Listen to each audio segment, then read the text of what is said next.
Fire away. Let's go. I don't have an opening statement, mate. Andy, James just told us he could see 8 offensive linemen involved by design in the season opener. What goes into kind of tailoring that with your offensive line coach, and what's your confidence level in the depth to kind of add that stability? Yeah, I think I've talked before, maybe early in my first press conference, just that the development of them has been very obvious as a group.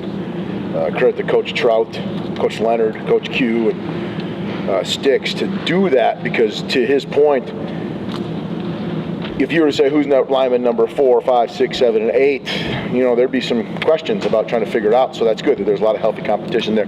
How it looks, I think that's a position where when you have depth, that really shows up through the course of a season. And so to intentionally get guys into the game, either rotating in, by series or whatever it might be, to make sure that they're getting playing time and that you have a chance to continue to evaluate them as the season's going on. But then they're also getting playing time for when they do need to play a significant amount, that they're ready to go. Andy, how would you describe the state of the offense to this point and how they adapted to a lot of the new stuff?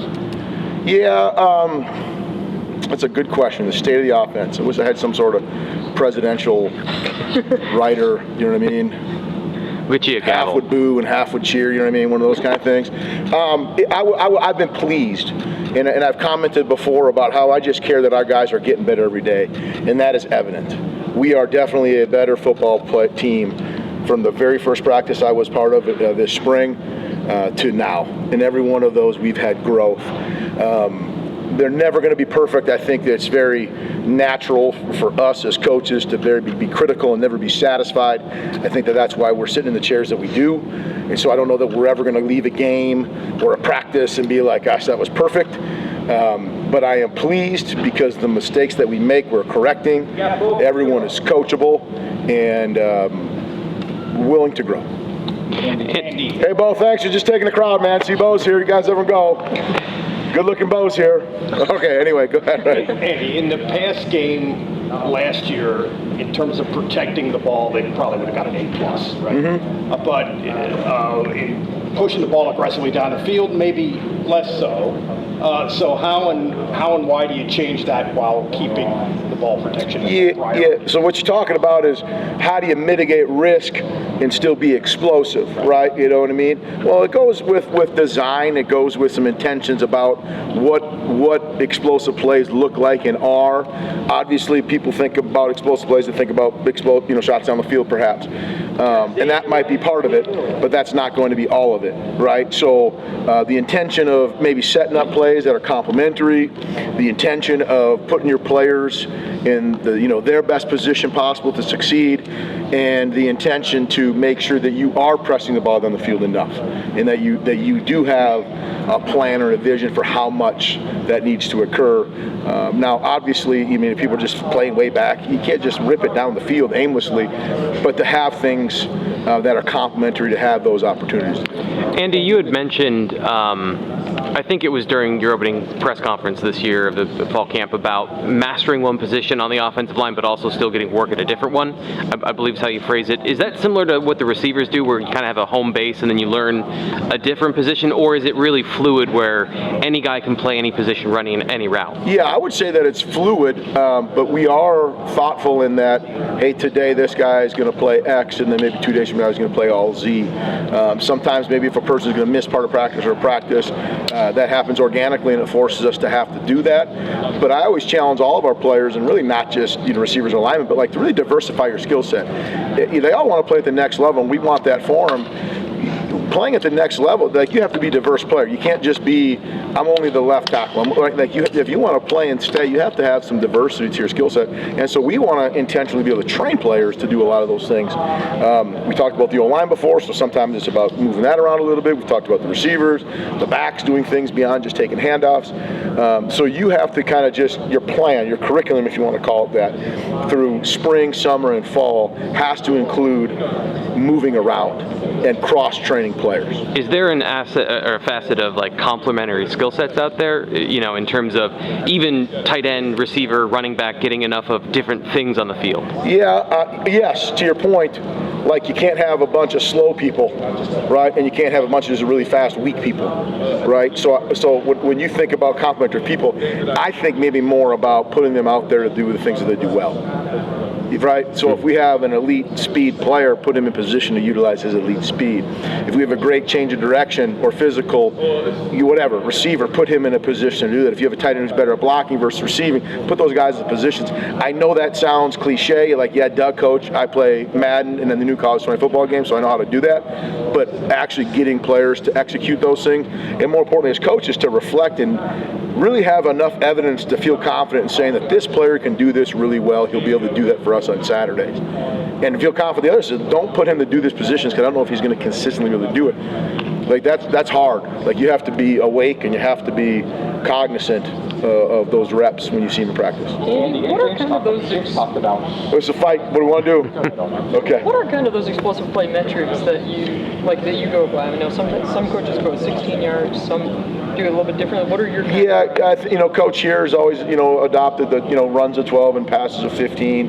I think you look at other statistical analytical companies and they're going to tell you gains of 20, things like that. So we do 12 run, 15 pass is pretty universal. A lot of people use that, but any play over 20 is pretty good. Do you have a certain percentage? Like I know sometimes coaches will always say, hey, we want X amount of our plays be explosive gains. Yeah, if you can be around 15%, you're doing pretty good. You know what I mean? If you're 15% of your offensive snaps are pretty good. Yeah, that would be that's a good number. That's kind of a goal that you have. Of course, some of those can be offset with turnovers and vice versa, right? So you can be a good offense if you protect it. The bottom line is you got to score. And people talk about explosive plays, and we talk about explosive plays because there's a lot of statistical data to demonstrate that if you score, or if you're going to go on a scoring drive, you're going to have explosive plays in that drive. That's how it happens. You've done this a long time. Does what happened now, can you see how it's going to translate to late fall? Like when the weather changes? Yeah. Are you able to get a sense of where they're at, where they will be? You mean their development? Or just talking about the weather, like it's cold? Are you able to project, having done this forever, what you see now, does that project to success or not success down the road? Yeah, that's a fair question. I think that, you coach long enough, you have some evidence to be like, okay, I think we're pretty good here. I think we've got to develop here. I think we need to protect this area of our football team or offense or whatever it might be,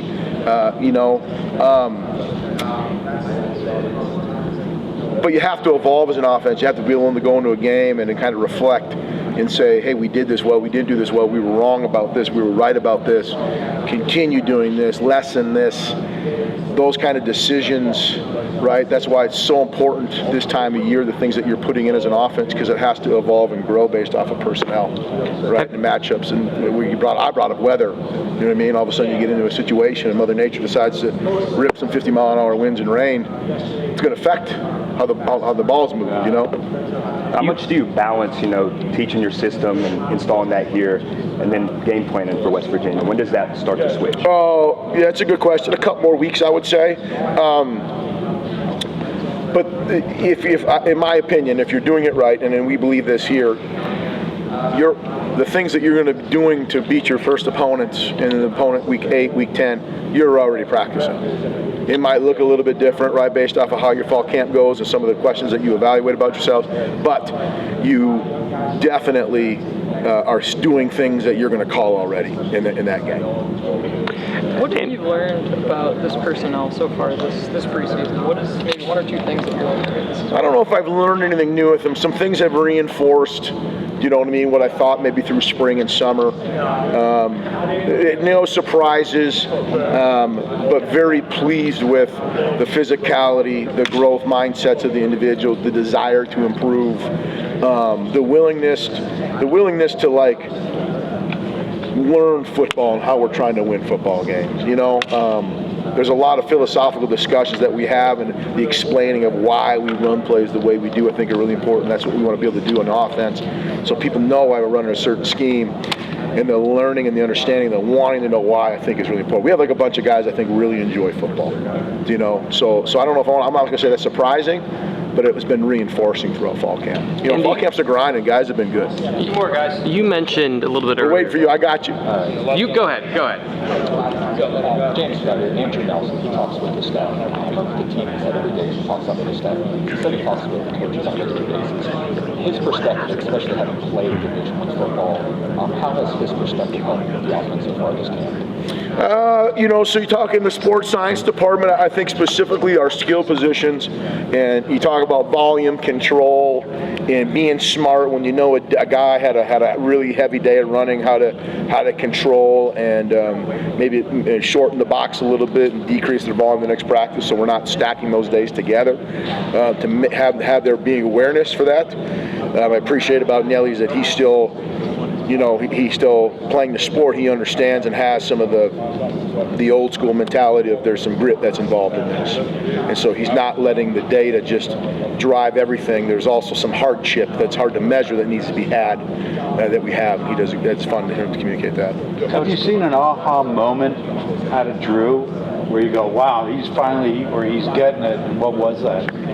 I don't know if I've had an aha moment, because I would insinuate or maybe, you know, lead to think that he, you know, didn't have it at all ever. And, you know, I think what I've appreciated the most about him is the consistent dialogue between him, Coach O'Brien, myself, the other quarterbacks, Coach Franklin in the room, and just, hey, here's a question. Why? What don't we do this? What if we just did that? And you know what I mean? The curiosity, if you will, right? I kind of said since I first met him about I think he's got really good football IQ, and he's got this really good sense of, you know, being a coach in the field. And I've appreciated the dialogue. And so there's no aha moment for him, but when he asked the question maybe of why, you know, like for example today, he's like, why don't we just call it this? And I was like, because we can't do that, because that tells him this other guy to do that. He's like, oh yeah, that's right. Okay. So like little things like that we're having dialogue about those things, it's just part of his growth. Thanks, Andy.